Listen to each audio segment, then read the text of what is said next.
현대사회의 특징 중에 하나가 바로 이 외모지상주의입니다. 이런 성향을, 경향을 이끌어서 루키즘이라고 말합니다. 외모가 개인 간의 우열뿐만 아니라 인생의 성패도 좌우한다고 믿어서 사람들이 외모 갖추는 데에 지나치게 집착하는 것을, 그런 사회적 흐름을 일컫는 말입니다. 그래서 뭐 다이어트 이런 것들이 성형 이렇게 유행하고 있는 시대를 살아갑니다. 그런데 오늘 본문은 이제 야곱이 배우자를 만나는 장면이니까 남자가 이성을 찾을 때에도 오늘날은 외모가 가장 중요시 여겨지는 것 같습니다. 그런데 그런 말이 있죠. 외모 보고 여자 사귀면 며칠 가고 3일이에요? 굉장히 짧으시네요. 네. 어쨌든 길지 않다는 표현입니다. 그래서 저도 그냥 인터넷을 찾아봤는데 여자 외모 보고 사귀면 30일 가고 돈 보고 사귀면 300일 가고 성격 보고 사귀면 3000일 간다. 뭐 이렇게 돼 있기도 하고요. 얼굴 예쁜 여자는 3개월 가고 요리 잘하는 여자는 3년 가고 마음이 예쁜 여자는 평생을 간다. 뭐 이런 식으로 표현되기도 하더라고요. 어쨌든 이렇게 얼굴, 외모는 굉장히 이렇게 짧게 지나가서 외모 좋은 것은 금방 끝이 나고 그 다음에 어떤 재주나 돈이나 어떤 이런 재주, 요리 잘하는 것들 그런 것이 있으면 조금 더 가고, 그러나 진짜 오래 가는 것은 성격이다, 성품이다, 그렇습니다. 그래서 유행가 가사도 그런 게 있는 것 같아요. 마음이 유행가를 전혀 안 부르는, 전혀 모르시는 것처럼 마음이 고와야지 여자다라고 합니다. 성경은 믿음의 사람들을 하나님의 예수 그리스도의 신부로 묘사합니다. 구약 성경으로 치면 이 이스라엘, 영적인 믿음의 사람들을 나타내는 이 이스라엘은 만왕의 왕이신 하나님 여호와 하나님의 신부인 것입니다.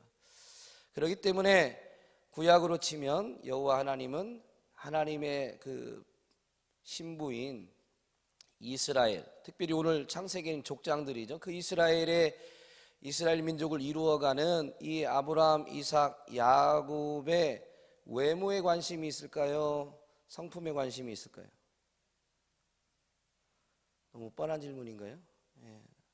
하나님의 관심은 성품, 즉 믿음에 있습니다. 오늘날도 우리 주님의 관심은 주님의 신부되는 우리의 외모에 있지 않습니다. 믿음에 있습니다. 믿음에 있습니다. 그래서 그리스도인은 믿음으로 말하는 거예요.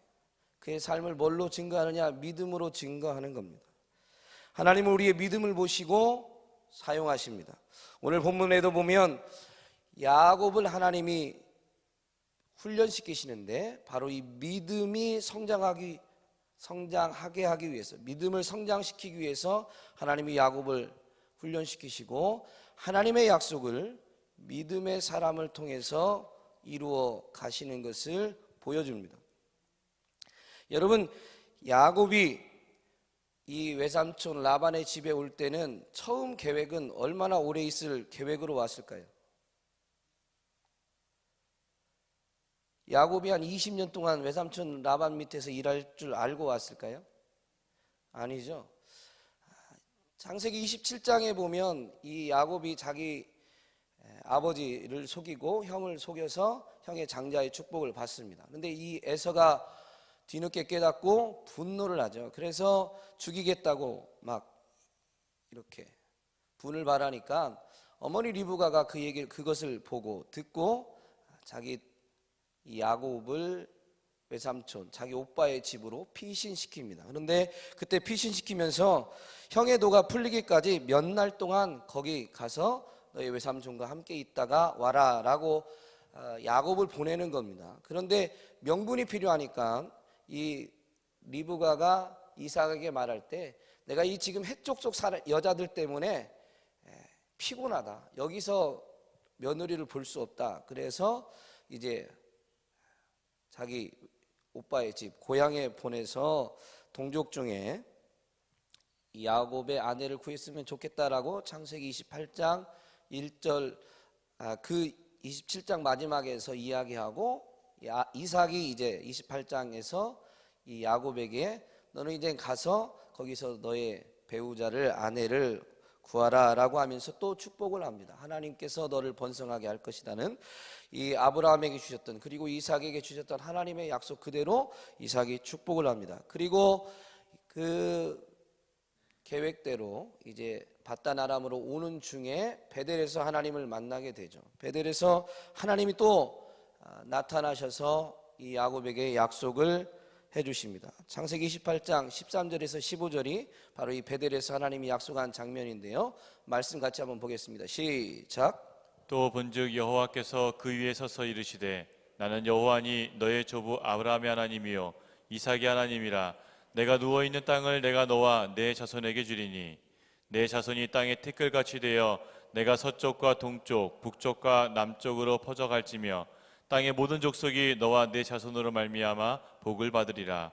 내가 너와 함께 있어 내가 어디로 가든지 너를 지키며 너를 이끌어 이 땅으로 돌아오게 할지라. 내가 내게 허락한 것을 다 이루기까지 너를 떠나지 아니하리라 하신지라. 아멘. 아멘. 베델에서 하나님이 이제 이 야곱의 자손들을 번성하게 할 것을 약속하시고 그로 인해서 땅의 모든 족속이 복을 받을 것을 축복해 주시고 그리고 나서 진짜 야곱에게 하신 축복, 야곱에게 주신 약속이 뭐냐면 내가 너와 함께 있어 어디로 가든지 너를 떠나지 않고 너를 이제 지키고 인도할 것이란 약속을 주십니다. 하나님은 우리 눈에 보이지 않지만 분명히 오늘 우리의 삶의 현장에도 함께 하시는 줄로 믿습니다. 함께 하시는 줄로 믿습니다. 여러분이 아멘 한 것이 믿음입니다. 하나님이 보이지 않는데 그분이 함께 하신다는 걸 볼 수 있는 것, 보이지 않는 것을 분명히 확실하게 붙잡는 그 증거로 부여잡는 것이 바로 믿음이다라고 히브리서 11장에 가르쳐주죠. 하나님은 분명히 보이시지 않습니다. 그러나 보이시지 않아도 믿음의 눈이 있으면, 믿음이 있으면 하나님의 역사를 볼 수 있는 것입니다. 사실 이 창세기 29장에서처럼 하나님이 역사하시는 장면이 또 어디 있겠습니까? 물론 하나님들 역사하시지만, 그런데 야곱은 하나님이 이 베델에서 이런 약속도 주셨는데도 불구하고 하나님을 인정하는 장면이 나오지 않습니다. 야곱이 하나님을 인정하고 하나님 앞에 기도했다는 장면이 나오지 않습니다. 바단 아람에 왔는데 우물가에서 이제 라헬을 처음 만나죠. 이 바단 아람에 왔을 때 이 우물가 하면 여러분 뭐가 떠오르세요? 네? 아브라함이 이삭의 아내를 구하기 위해서 그 늙은 종에게 이제 아브라함의 본토로 보낼 때 이 바단 아람 지역에 와서 우물가에서 이 늙은 종이 아브라함의 부탁대로 이제 아내 구하기 위해서 하나님께 기도합니다.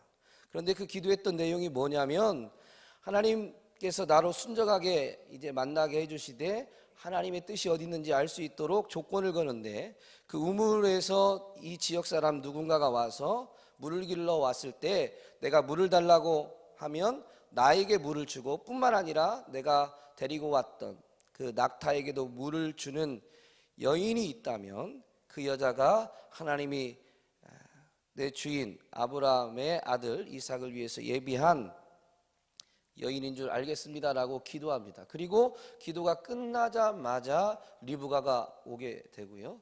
그리고 그 리브가가 이 늙은 종이 기도한 대로 하게 됩니다. 근데 오늘 동일한 29장, 지금 오늘 본문은 아니지만 이 앞에 보면 야곱도 이 바단 아람 지역 우물가에 왔는데요. 야곱은 배우자를 찾을 생각이 없었는지는 모르지만 어쨌든 기도하는 장면이 없습니다. 하나님이 분명히 함께 하신다고 약속하셨는데도 불구하고 그 하나님이 함께 하심을 신뢰하지 못하는 것이죠. 그런데 이 아브라함이 어쨌든 그래서 거기서 만난 라헬을 통해서 외삼촌 집에까지 이르게 되고, 그리고 외삼촌에게 조건을 걸어서 7년을 일하고 라헬을 얻고자 합니다. 그런데 야곱이 라헬을 얻고자 했던, 라헬을 사랑했던 이유는 여러분이 잘 아시는 대로 성품이 좋아서예요, 얼굴이 예뻐서예요? 성품이 좋아서예요, 얼굴이 예뻐서예요? 분위기가 참 이상합니다 오늘. 저도 제가 이거 설교해서 그런 거죠. 저도 얼굴 보고 제 아내를 얻은 것 같은 사람인 것 같아서 별로. 어쨌든 야곱이 라헬의 용모를 보고 라헬을 사랑하게 된 겁니다. 하나님의 뜻이 어디에 있는지 또는 라헬의 성품이 어떠한지는 따져봤다고 성경에 나와 있지 않고, 야곱은 라헬의 외모 때문에 라헬을 사랑하고 그 사랑 때문에 7년을 수일같이 여기면서 일하게 되죠. 그런데 드디어 7년이 돼서, 오늘 본문처럼 본문에 이제 시작되는 7년이 돼서 정당하게 요구를 했습니다. 그런데 아버지를 속이고 형을 속여서 장자의 축복을 받았던 이 야곱을 외삼촌 라반이 속이고 라헬을 준다고 해놓고 라헬 대신 레아를 주게 됩니다. 여러분, 믿음이 보이지 않는 하나님의 역사를 본다라고 한다면, 여러분, 믿음을 통해서 우리는 하나님이 누구이신지 알게 되는 것입니다. 믿음이 크다라는 것은 결국 뭐냐면 하나님을 더 깊이 안다라는 것입니다. 오늘날 이 외삼촌 라반을 통해서 하나님이 야곱의 믿음을 빚으실 때 하나님이 어떤 분인가를 지금 보여주시는데, 하나님은 뿌린 대로 거두게 하시는 분이십니다. 하나님은 뿌린 대로 거두게 하시는 분이십니다.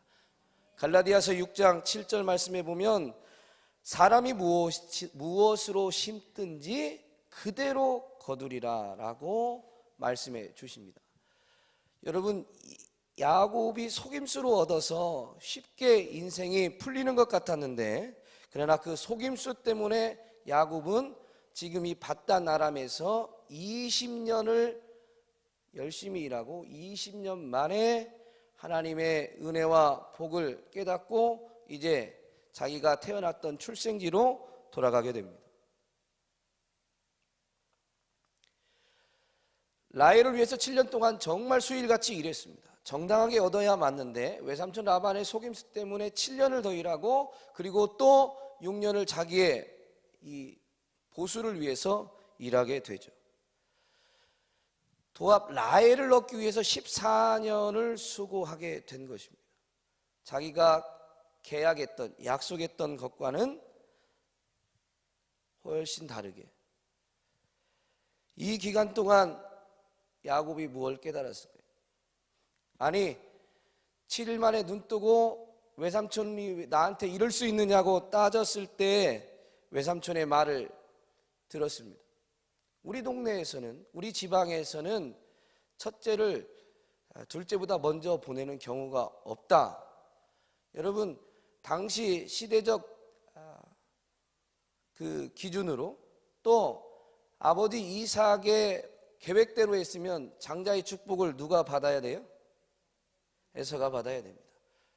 하나님의 말씀이 있었지만 하나님의 말씀을 신뢰하기보다 당시 그 정황 때문에 리브가와 야곱은 이삭을 속이고 에서를 속이게 된 것입니다. 여러분, 하나님의 말씀이 선포되면 그대로 되어지는 줄로 믿습니다.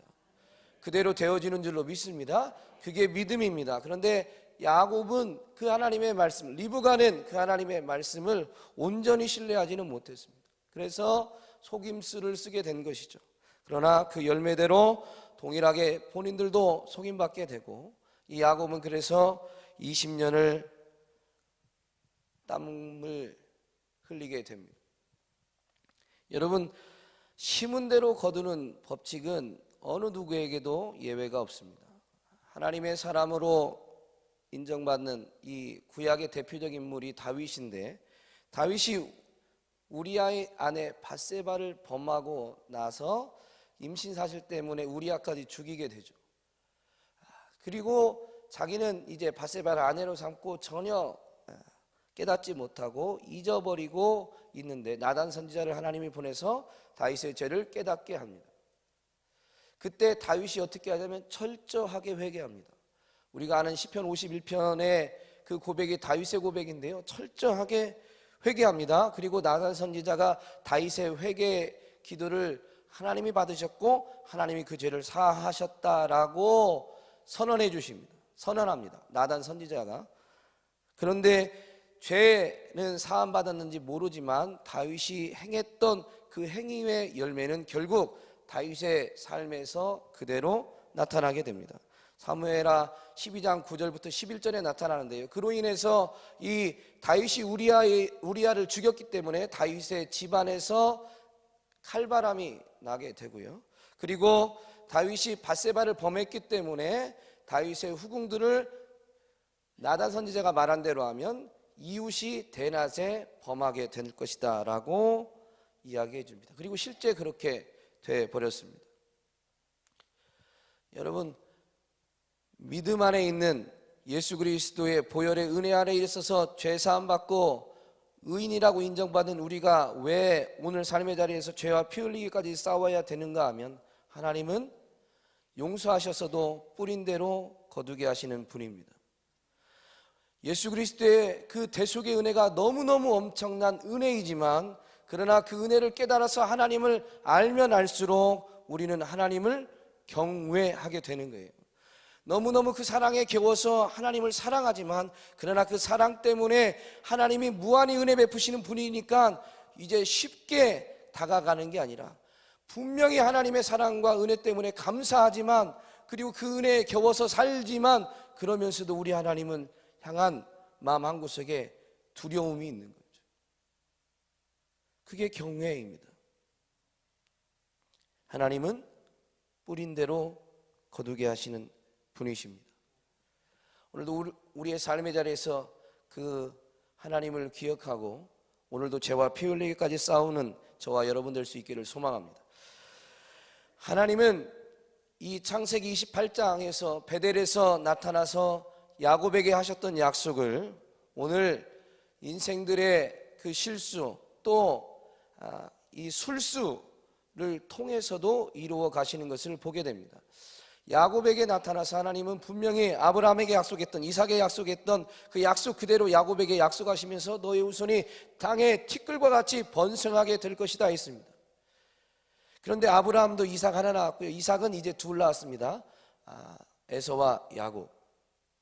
그런데 이 외삼촌 라반의 속임수로 얻게 된 레아, 그리고 자기가 그렇게 원했던 라헬, 두 아내가 있는데, 오늘 29장 안에서는 하나님이 레아를 긍휼히 여기셔서 레아에게는 4명의 자녀를 주셨지만 라헬에게는 자녀가 허락되지 않았습니다.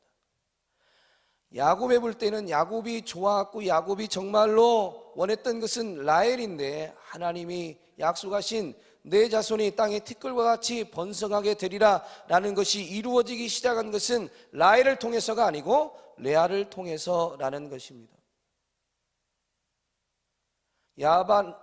라반에게, 외삼촌 라반에게 속은 것 같고 억울한 것 같았는데, 그 억울한 것 같은, 속은 것 같은 거기에서 하나님은 하나님의 약속을 이루어가고 계셨다라는 것입니다.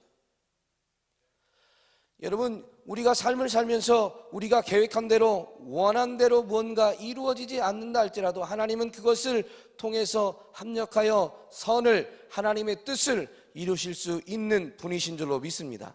이게 무슨 얘기냐? 하나님은 실수하지 않으신다는 거예요. 즉 무슨 얘기냐? 하나님은 전능하시다라는 것입니다. 하나님이 전능하시다, 그래서 모든 것 하실 수 있다. 맞습니다. 하나님은 모든 것을 하실 수 있는데 그것은 내가 원하는 모든 것을 해주시는 분이다라는 것이 아니라, 하나님이 전능하시다라는 것은 하나님은 어떤 경우에도 하나님의 뜻을 이루실 수 있다라는 것입니다. 그래서 우리가 실수해도, 우리가 넘어져도 그 실수와 넘어짐, 실패를 통해서도 하나님의 뜻은 결코 좌절되지 않는 것입니다. 하나님이 전능하시기 때문입니다. 여러분, 오늘 우리가 믿음으로 살 때 삶의 자리에서 우리는 실수하고 넘어질 수도 있습니다. 그러나 기억하시기 바랍니다. 눈을 들어 하나님 바라보시기 바랍니다. 그분은 실수하지 않으십니다. 심지어 우리의 실수를 통해서도 그분은 그분의 뜻을 이루어 가실 수 있는 분이시라는 것이죠. 그래서 믿음으로 바라보면 슬픔은 있을 수 있겠지만 좌절은 없습니다. 넘어질 수는 있지만 주저앉음은 없습니다. 실패는 있지만 포기는 없습니다. 여러분, 믿음의 눈으로 여러분의 삶을 바라보시고 끝까지 하나님만 바라보시기를 주님의 이름으로 축복합니다. 오늘 라반이 속임수로 끼워넣기 한 것 같은 레아를 통해서 하나님이 하나님의 약속을 이루어가기 시작하셨는데, 여러분, 하나님은 믿음의 사람을 사용하시는 줄로 믿습니다. 야곱의 믿음을 빚어가는데 레아를 통해서 하나님이 그 일을 이루어 가시고 또 레아를 통해서 하나님의 약속을 이루셨습니다. 내 자녀를 잘 보시면 여러분, 이 4명의 자녀가 땅의 모든 족속이 너로 말미암아, 너의 후손으로 말미암아 복을 받으리라 라는 이 약속을 이루게 되는 것이죠. 여러분, 구약으로만 보면 야곱의 12아들이 12지파가 돼서 한 민족을 이룹니다. 이스라엘입니다. 그 이스라엘 민족이 애굽에서 노예가 되었는데, 여러분, 그 애굽에 노예된 이스라엘 백성을 하나님의 백성으로 건져낸 사람이 누구예요? 제가 굉장히 어려운 퀴즈를 냈나요?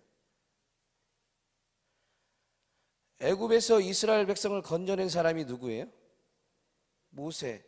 모세는 누구의 후손이에요? 굉장히 어려운 퀴즈를 냈습니다. 모세의 형이 누구죠? 아론. 아론은 무슨 지파? 레위 지파. 여러분, 이 레아가 낳은 셋째 아들 레위의 후손 모세가 이스라엘 민족을 하나님의 백성으로 세우게 됩니다. 또 유다 지파, 유다의 후손에서 다윗 왕이 나오고 이 다윗의 후손으로 예수 그리스도가 오시는데, 땅의 모든 족속이 너로 말미암아 복을 받으리라 라는 이 약속의 완전한 성취, 온전한 성취는 바로 예수 그리스도를 통해서 이루어지게 된 거예요. 여러분, 레아의 자손들을 통해서, 레아를 통해서 하나님이 너의 후손을 번성하게 하리라는 약속을 이루기 시작하셨고, 그리고 이 믿음의 여인 레아를 통해서 약속을 온전히 이루신 겁니다. 믿음의 여인 레아를 통해서. 왜 레아가 믿음의 여인이냐고요? 눈이 흐리고 용모는 아름답지 않을지 모르지만 여러분, 아들을 낳을 때마다 레아의 고백을 보시면 그 인연은 철저히 하나님을 인정합니다. 여호와께서 우리의 삶의 모든 것은 저절로 되는 것도 아니고 우리의 노력으로 이루어지는 것도 아니고 여호와께서 허락하신 것입니다. 여호와 하나님께서 이루신 일입니다. 이것을 레아가 고백하고 바라봅니다.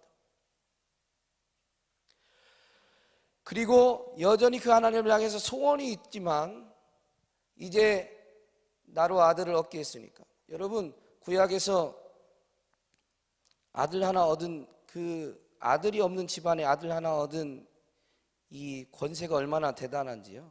하갈은 사라를 무시하고 그 다음에 분인나는 한나를 괴롭게 만듭니다. 그래서 이제 자기 남편의 마음이 자기에게로 올 줄 알았습니다. 그런데 그 소원대로 되지 않죠. 이제는 했는데 되지 않습니다. 그래서 유다를 낳고 나서는 이 레아가 하나님만 바라봅니다. 그래서 전적으로 하나님을 찬송하기로 결단하게 되죠. 그게 유다입니다.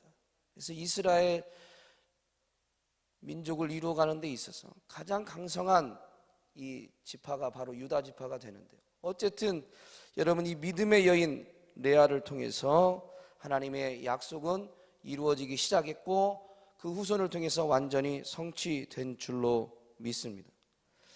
여러분, 창세기 49장 창세기 결론만 가도 놀라운 것 중에 하나는 뭐냐면 야곱과 함께 묘지에 장사된 게 라헬일까요? 레아일까요? 레아입니다. 그리고 히브리서 11장 믿음장에서 야곱의 믿음을 이야기할 때 이 야곱이 죽을 때 자기 12아들을 축복한 것을 이 야곱이 믿음의 사람이다라고 일컫습니다. 창세기 49장에서 이 야곱이 유언할 때 자기를 이제 그 막벨라굴에 장사해달라고 요청하는 그것은 12아들에게 축복하고 난 이후에 이제 요셉에게 유언하는 겁니다.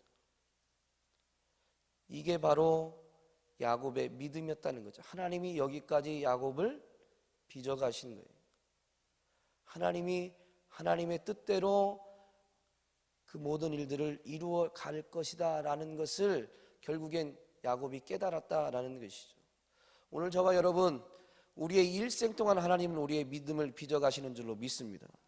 여러분, 물론 믿음으로 인해서 우리가 땅에서도 축복받고 잘 될 때도 있고 어떤 경우는 시련이 있을 수도 있습니다. 그러나 축복받은 것이 그 우리의 믿음의 결과, 최종 결과물도 아니고요, 어려움이 있는 것이 우리의 믿음이 약해서인 것도 아닙니다. 그 모든 것을 통해서 하나님은 여전히 우리의 믿음을 빚어가시고 계신 줄로 믿습니다. 그리고 우리의 믿음의 최종 보상은 하나님 앞에 설 때인 것입니다. 오늘도 여러분 이 믿음으로 하나님을 바라보시는 하루가 되시기를 주님의 이름으로 축복합니다. 보이지 않아도 하나님 분명히 여러분의 삶 가운데에서 일하시고 역사하시는 줄로 믿습니다. 기도하겠습니다.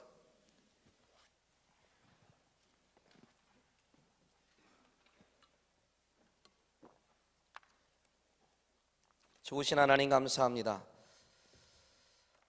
우리 인생은 자꾸 눈에 보이는 것에 생각과 마음을 빼앗기게 됩니다. 보이는 대로 들리는 대로 판단하고 살아가려고 할 때가 너무너무 많습니다. 눈에 보기 좋은 것이 우리에게 정말 좋은 것인 것처럼 착각할 때가 참 많습니다. 그러나 주님, 그런 연약한 우리들을 빚으셔서 정말로 믿음의 사람으로 세워가 주시니 감사를 드립니다. 하나님, 우리 눈에 보이지 않아도 분명 하나님 살아계시고 우리의 삶 가운데에서 우리를 지켜주시고 우리를 이끌어 주시는 것을 야곱의 삶을 통해서 깨닫게 하시니 감사합니다. 그리고 우리가 노력해서 우리가 땀 흘려서 무언가를 이루어가는 것 같지만 그러나 하나님께서 하나님의 뜻대로 모든 것을 이루어 가신다는 것을 분명히 되새기게 해주시니 감사를 드립니다. 이왕이면 하나님께서 하나님의 뜻을 이루시는데 우리의 연약한 믿음이다 할지라도 우리의 믿음을 통해서 하나님 앞에 쓰임받는 삶이 되기를 소망하오니 오늘 하루도 하나님의 뜻을 분별할 수 있는 지혜를 주시고 하나님의 뜻 앞에 순종할 수 있는 힘을 주시며 하나님 믿음으로 하나님과 동역하는 은혜를 누리는 하루가 되게 하여 주옵소서. 이 새벽에도 주의 전에 달려 나오면서 귀한 예물을 올려드린 손길들 기억하여 주옵소서. 모든 것을 하나님이 공급하셨음을 믿음으로 고백하고 하나님께서 은혜 베푸셔서 감사 예물을 마음의 소원을 담아서 소원을 이루신 하나님 앞에 1000번째 예물을 올려드렸습니다. 사랑과 믿음의 고백대로 이루어지게 하여 주옵소서. 예수님의 이름으로 기도합니다. 아멘.